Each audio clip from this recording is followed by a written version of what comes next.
A lot of talk about moving forward and doing something, obviously, on taxes, and of course, the big one. Well, I think taxes is, at least in my mind, the bigger one, but Obamacare.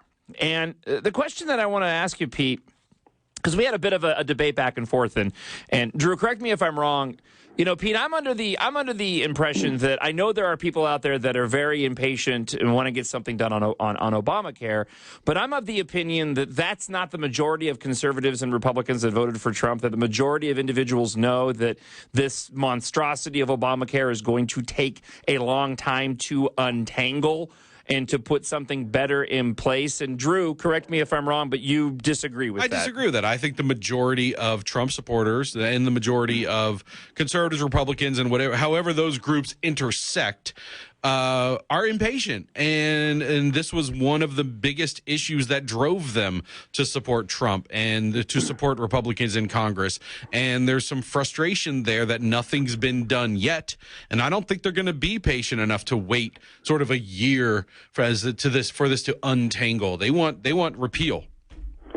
You know what? It's a little bit of both. I'm happy to take the controversial side one way or the other at any point, but I think you've got a lot of conservatives were animated by other issues, bigger issues, but the fiscal impact of Obamacare is so widespread. It hits everybody. It hit me. It probably hit a couple of you, different businesses. Everyone at some level premium or cost increases that can in some way be tied to Obamacare.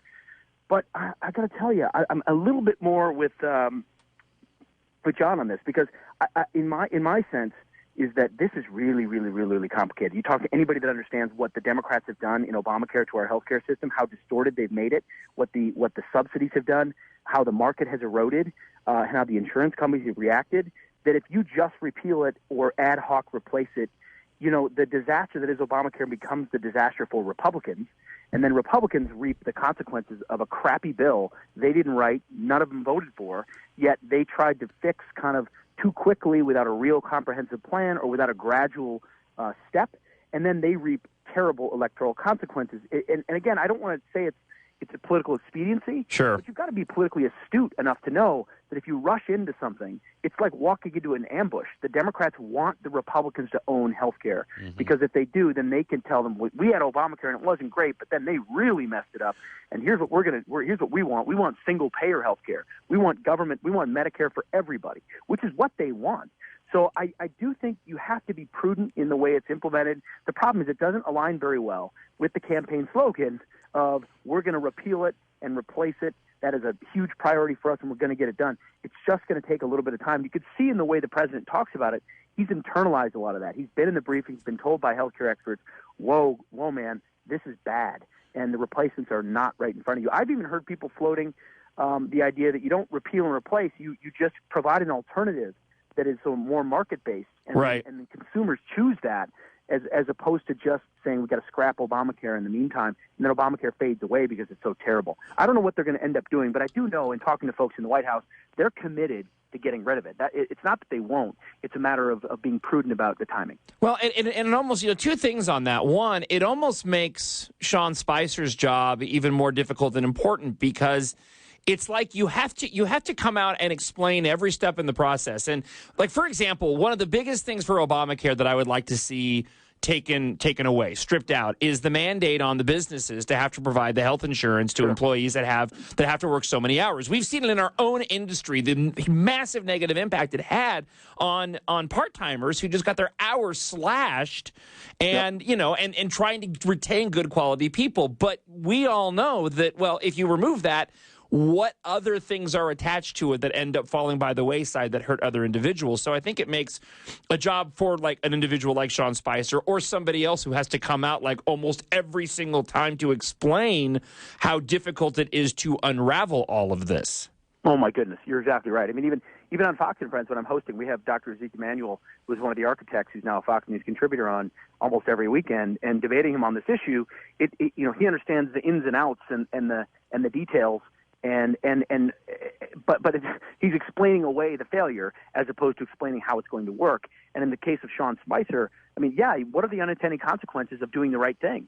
What happens when you do get rid of the individual mandate or you do get rid of the cap? They talk about the 49ers, the businesses that stay at 49 employees so they don't cross the threshold into 50 and what that does to hiring, what that does to business growth. what it does to individuals, part-time work, as you said. All of those are terrible economic consequences. Not even they're economic, they're healthcare consequences, but the ramifications come out on the economic front. I mean, there's a reason why economic growth hasn't been above 3% over the entire 8 years of Obama. When you throw a wet blanket on top of it and you tell people not to hire and you raise everybody's costs of health insurance, which is a sixth of the economy, nothing changes. So you're right. I mean, if Republicans lose by winning. If they, Right. I don't know what it is. If they actually repeal some of these mandates, but the consequences cascade Right. into just massive costs. Now they're the problem when they were never the problem to begin with. So you just gotta. You can't walk into the ambush. And the other reason you can't is because Democrats truly want single-payer health care. They do. They want it. Yeah. In fact, I think had Hillary won, she would have said, wow, Obamacare is a disaster. We need to go to single-payer. Oh, absolutely. For it. So we can't be hasty, because if we do, we can get some really bad stuff on the other end. Now, you mentioned this a moment ago, and this was the other question that I had, and it's a problem that I don't quite understand why Trump, because it seems so easily fixable. You mentioned that on the campaign trail, the repeal, replace, when you try to put that into effect, it's a lot, more difficult. We were just discussing that. But the other thing is, it seems like Trump can't get his words trip him up and get in his way too often. I mean, coming out and saying, who knew that, replacing Obamacare or that providing health care was going to be so complicated? Well, everybody knows that. And so, Pete, talking to Pete Hegseth, how do you work around that? Because I know for us it becomes difficult. I'm a supporter of the president, but I also have to admit that his words get in his way and do not help him. Yes, but what you also have to remember is the great maxim, haters going to hate, okay? And everyone is going to dump on him no matter what. And so it's not our job to critique the way he articulates it, because he's got enough haters already. He's got the failing New York Times, he's got CNN, he's got everybody else That's a good point. that's trying to dump on his presidency no matter what. So if you believe in what he's trying to do, I think such a big takeaway of hearing Bannon and Priebus and others at CPAC was, them saying, hey, we walk into the office every day, Stephen Miller, and they've got a list of the campaign promises, and our job is to fulfill them. And the president is laser focused on fulfilling them. He owes nothing to anybody except doing what he said he was going to do. And so I actually, if there's anything to be concerned about, it's not the gut of Donald Trump. It's not whether he wants to get it done. It's how those who support him can come alongside his agenda and make it happen. So I think it's fine to critique, and it doesn't mean you're in the tank for everything that he does. No matter Sure. what. He's going to make mistakes, and you should critique those, of course. But when it comes to Obamacare, I think they are sitting in the White House saying, okay, boy, how do we really make this happen? Because not only do we have Democrats coming after us and the media coming after us, but we've got squishy Republicans who are worried about the consequences, and they don't want to vote for this and they don't want to vote for that, and so they've got a lot of headwinds. And I think we just have to. I think this is one issue where you got to give a little bit of time and then watch the budgets that he's proposing, which are slashing regulations and increasing funding on DOD. All the other executive actions he's taken are all in stride with what he said he's going to do. So if he could do Obamacare right now, I think he would. I just think they're trying to find their footing on the best way to do it. Pete, you want to take a couple calls with us? Sure. Let's start with Ben in Woodbury. Good morning, Ben. Hey, how you guys doing? Great. So my initial simplistic reaction is consistent with what Drew was thinking, not that his was simplistic, but mine is, in that the Republicans have had, not Trump and his administration, but the Republicans in general have had, 7 years since the passage of Obamacare? So how do they not have a strategy that maybe is 80, 90% there that the Trump administration can use and be ready to roll on day one? I know in my job, if I'm preaching to get something done and the funds aren't there and all of a sudden the funds roll in at the end of the year because we're under budget, I can't say, oh, wait, now I actually have to prepare and think about it and think about what I really want. That's not the way the world works, or it should work. Yeah. So why aren't they ready to go? That is a fantastic point. It's Thanks, not Ben. the way the world works, but it is how Washington works. I mean, opposition parties traffic in opposition. And so how many times did the House try to repeal Obamacare through Right. a vote? I don't know, hundreds of times, because it's really, really easy to take a show vote, and it's really, really difficult to take a real vote. And it's because most of the people that get elected to Washington get elected on campaign slogans and on likability, and they lack any core or real courage. Have you met these congressmen? A lot of them? Right. I mean, no, a lot of them are turds. Yeah. They got no backbone. They got no spine. They can raise some money. They got a few friends, but they just want to be there to be relevant, and they want to be liked, and they got no actual gut or core to them. They don't go there to make a difference. So you got to serve it up to them on a silver platter. Otherwise, they're not going to do anything. Well, and they always put their finger in the air to find out what's going on. So yeah, they kind of had a plan. A guy like Paul Ryan kind of had a plan. I trust him. He's sincere and real. But once you own it, then you got to have a comprehensive plan, and now they're kind of freaking out on that. Right. So what you're saying basically is that the votes that have happened in the past happened because they knew. That. I mean, but it's true. I mean, it's easy. You can take all those all you want.